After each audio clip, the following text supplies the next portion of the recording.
So for this problem, we're given this object here that is on this plane, and we're asked to find a parallel acceleration. So this acceleration, we're asked to find the value of that.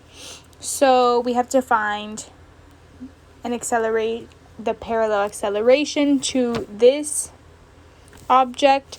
So first we have to find the sum of all the forces, and we see that the sum of all the forces is the mg, or the mass times the gravity, and also sine theta, which is the angle that this plane forms.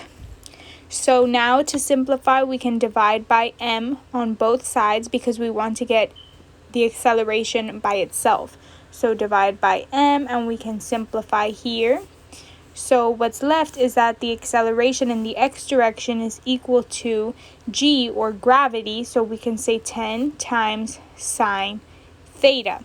Now, we don't know the value of sine theta because it's not given, but it could be sine 30, sine 10, and then you would just multiply it by the gravity, which is 10, and that would give you the acceleration that is parallel.